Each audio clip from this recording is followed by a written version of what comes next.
Hello, fam. This is Zazu from Entertainment, reminding you that enthusiasm implies excellence. We are still continuing with our number 13, but today's lesson will be based on Sigma notation.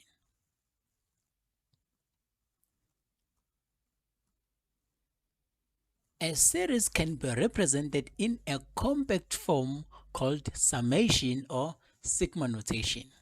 Here I have two terminologies. The first one is series, the other one is Sigma notation. So you might be wondering what is series and what is a Sigma notation. By understanding a series, it will be easy for you to understand what a Sigma notation is. Okay. Let us assume that we have our so-called SOP that we normally call it generation. It has several episodes.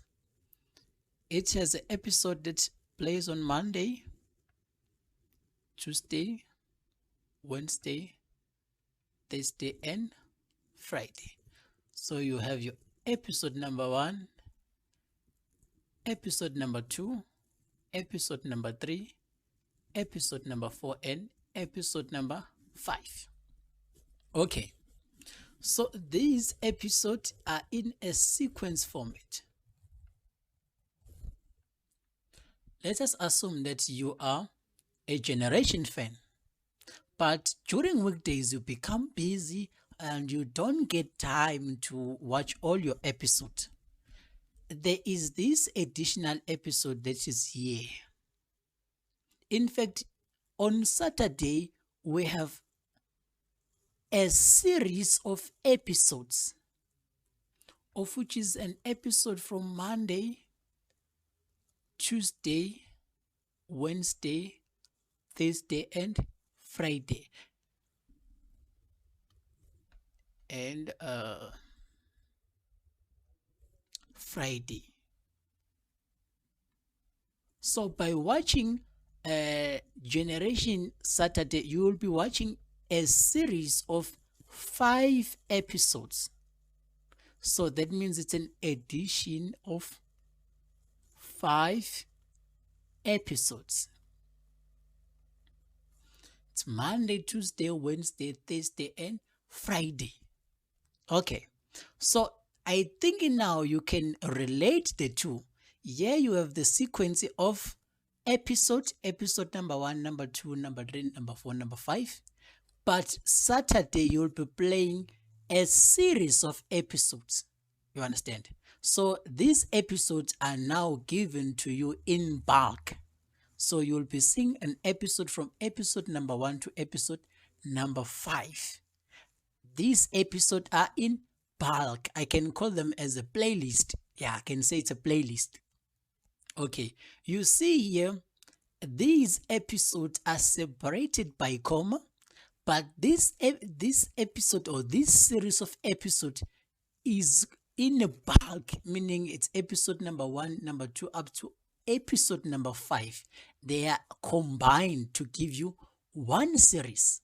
So here we have our sequence and we have our series. So a difference is our series, there is an addition between terms, but for sequence, terms are separated by commas, or episodes are separated by commas. So taking from this series, you can write this information in a Sigma notation. What is Sigma notation? Sigma notation is denoted by this Greek letter, sum. So this is the sum of all episodes from episode number 1 to episode number 5. While this one is a sequence of episodes from episode number 1 to episode number 5.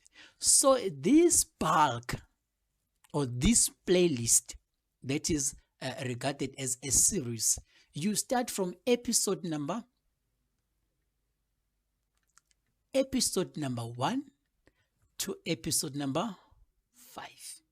So this one is an upper limit.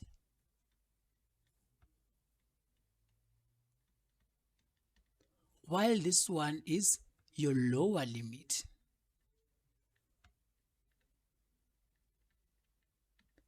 Remember, I said to you, for each and every term in a sequence, we do have a general term.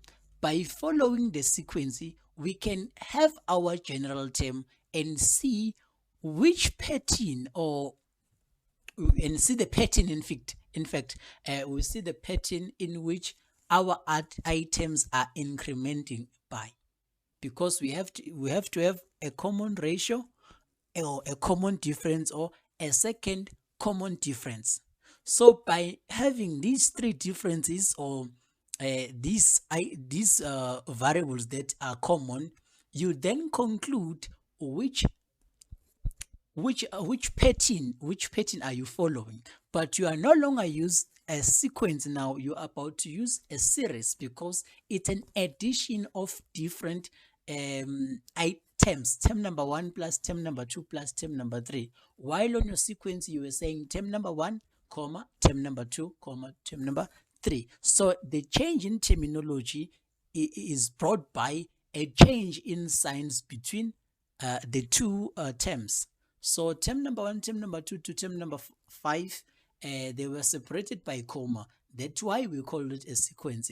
But now they are being added to one another. In fact, between the two terms, there is an addition sign.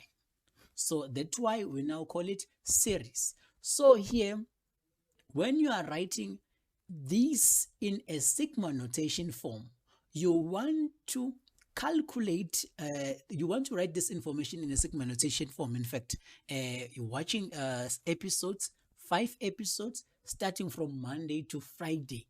So your lower limit will be n is equal to 1 and your upper limit will be 5. And we will be following a certain general term. This is a general term.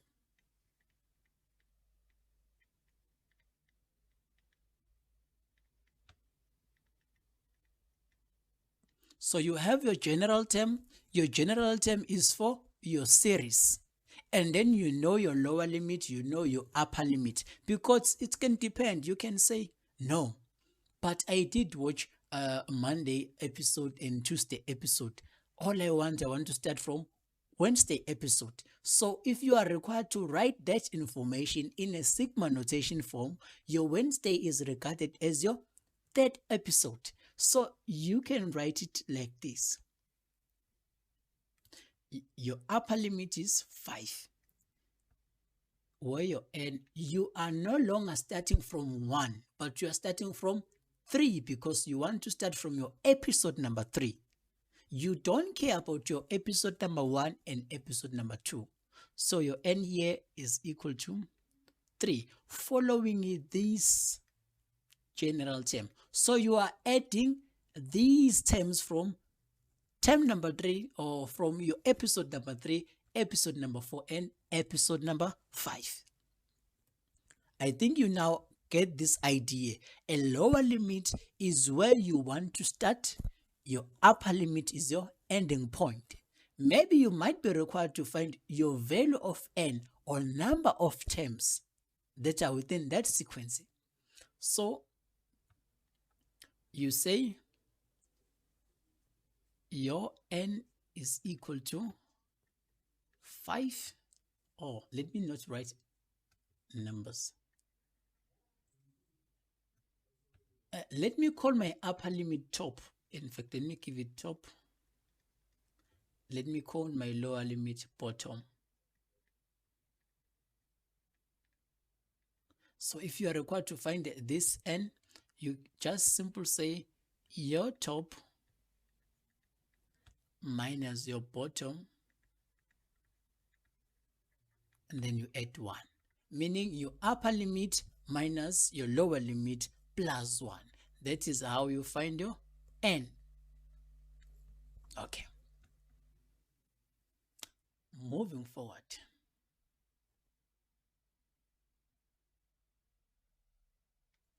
I've just mentioned to you that you have this one, it's your summation sign. Your n starts from 1. I normally use 1 as our lower limit, but you can be given any limit as a lower limit, but I just decided to start from term number 1.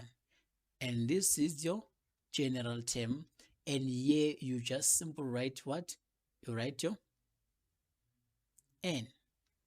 So you start from, okay, let me not use same letters. Let me say it's I. Here it will also be I. So here I'm starting from 1.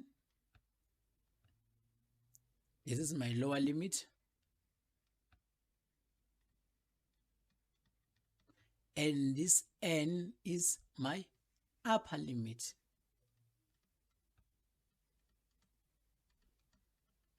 And this is my general term.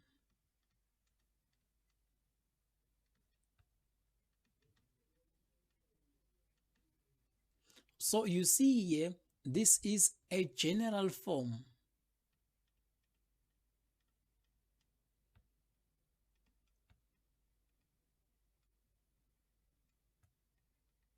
of sigma notation.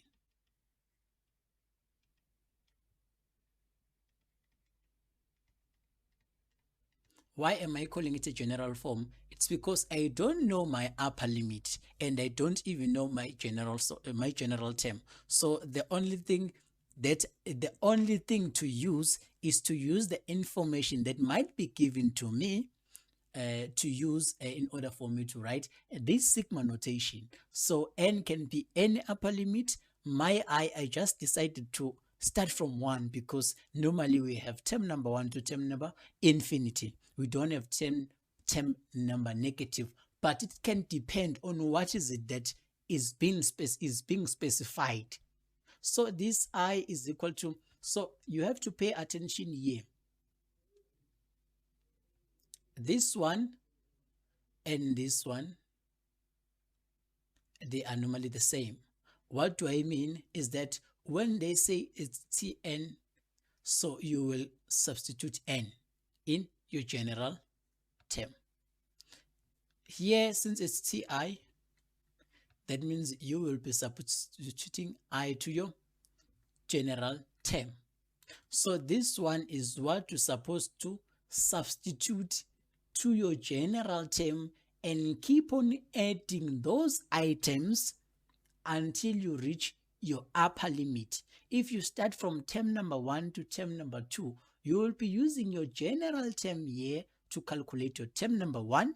You use the very same general term to calculate your term number 2 up until you reach to your upper limit. But you keep on adding those terms until you reach to your upper limit, and then you give a solution, or you give answer for your problem.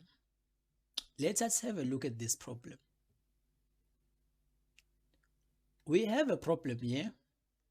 Our problem says you are given the series. It's a 1 times 1, 1 times 2. Okay. There's something that is not right here. Something that is not right. Let me correct it. This is a series, so there should be plus here. Yeah. So it's plus. Ignore these commas. Ignore these commas because we are now working with a series. Let me use a black. This is, we use plus, we add.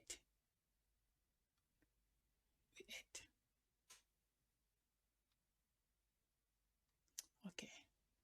So these are 3 dots. So write this series in sigma notation. Okay, here we have 2 series. We have our first series, that is 1 plus 5 plus 9 plus 13 plus Then we have these 3 dots, we say plus 81. This is our first series. Okay. In our first series, we have to find general term for our first series. And mind you, we have 3 dots here, meaning we don't know our upper limit. In fact, this one is Tn. We don't know our upper limit since there are numbers that are within 13 and 81. So this is our Tn. But if these dots were not included, it was going to be easy for us to discover the number of terms that are within the sequence. But since we have these 3 dots, that means we don't know our upper limit.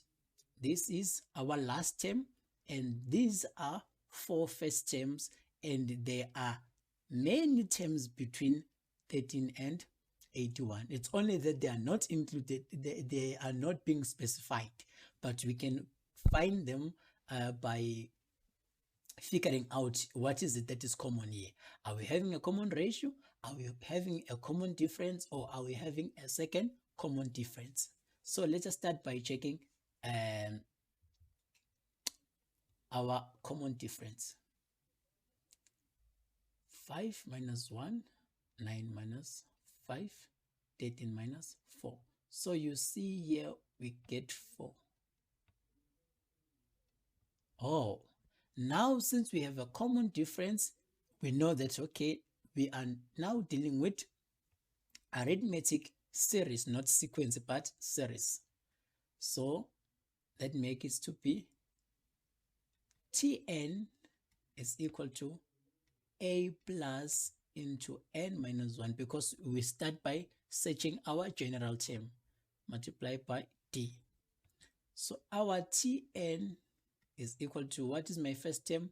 1 plus n minus 1. My difference is 4.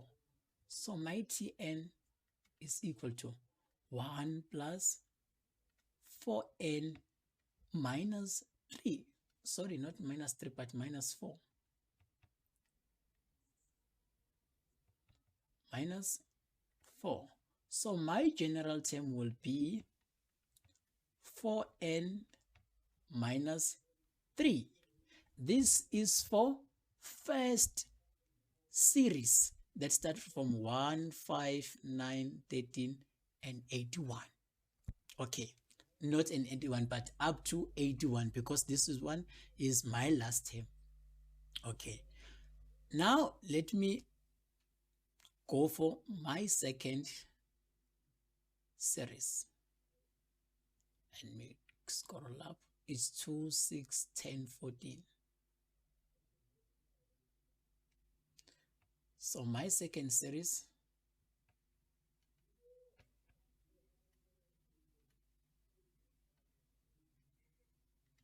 here I have 2, set 2, okay, 2 plus 6 plus 10 plus 14 plus 1, 2, 3 plus 82. Okay, here start by searching for common difference also. Oh, this one is 14. So 14 minus 10, you get 4. 10 minus 4, you get 4. 6 minus 2, you get 4. Meaning here I have my DF, which is my common difference.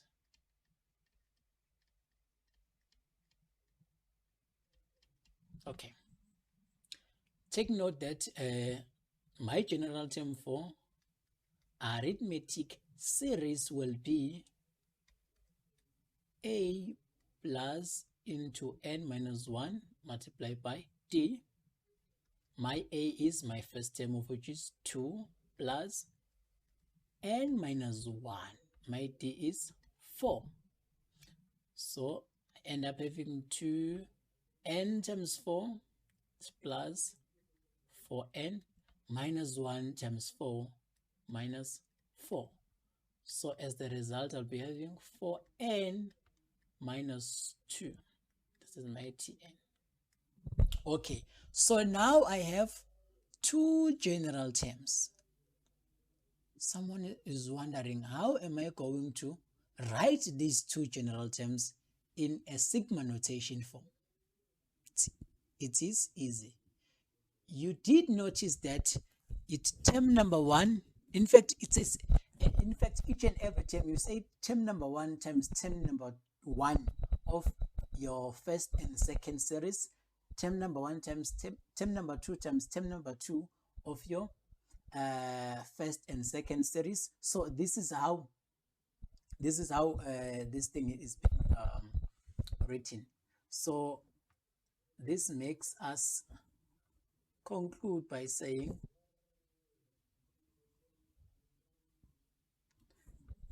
for us to write this information in a sigma notation, and mind you, I did specify that I don't know my upper limit.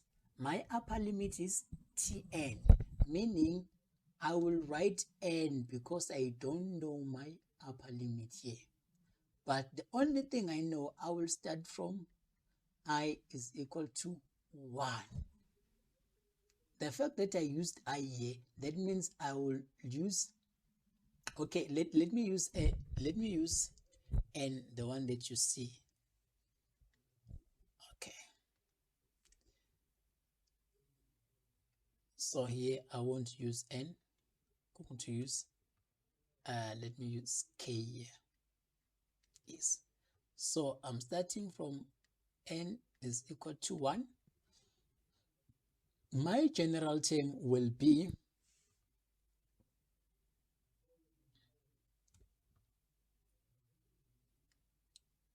for n minus 3 multiplied by 4n minus 2.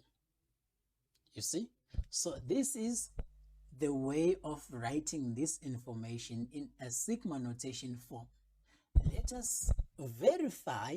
This one is just for us to verify what we did is correct. Let us verify. We want to verify our notation or our sigma notation, whether is it correct or it's not. So here, let us start from where n is equal to 1. This one is just for verification, so that you can be sure that, okay, no, your answers are correct. So it's 1 times 2. That one is our first term. 1 times 2 is 2, meaning our first term should give us 2, in fact. So let us substitute here. We have 4n minus 3. We have 4n minus 2.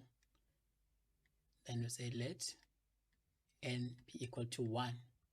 So we end up having 4 multiplied by 1 minus 3, 4 multiplied by 1 minus 2. So here you'll end up having 4 minus 3, it is 1, and 4 minus 2, it is 2. So you see here you have 1 times 2. We conclude our general term is, our sigma notation is correct because we managed to substitute 1 and then we got this first term that is specified in our example, meaning our calculations are correct. So you can even verify after finding your sigma notation, you verify this general term that you got, that if you plug this position, maybe term number 1, term number, if you plug your value of n, do you get these values that are upper on your sequence, or you don't get those values? So I will leave you with an exercise. So this is an exercise for you to do in order for you to check whether did you understood how to write a series in a sigma notation. I thank you and I'm looking forward to meet you on my next lesson.